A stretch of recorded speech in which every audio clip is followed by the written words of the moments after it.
క్షీరమును సమర్పించినా అది భక్తుని మనసుని క్షీరము వలె స్వచ్ఛంగా మార్చలేని పక్షంలో అది వ్యర్థమే. ఆ అభిషేకము వ్యర్థమే.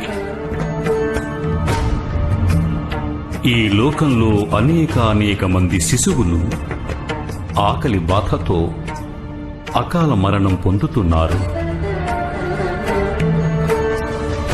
కనుక క్షీరాభిషేకం చేయటానికి తగిన స్థానం నా విగ్రహం కాదు.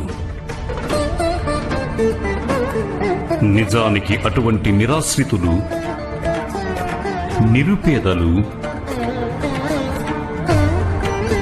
ఈ లోకంలో ఎంతవరకు ఆకలిగొని ఉంటారో అంతవరకు నేను ఆకలితోనే ఉంటాను. నా క్షుద్బాధ శాంతించటానికి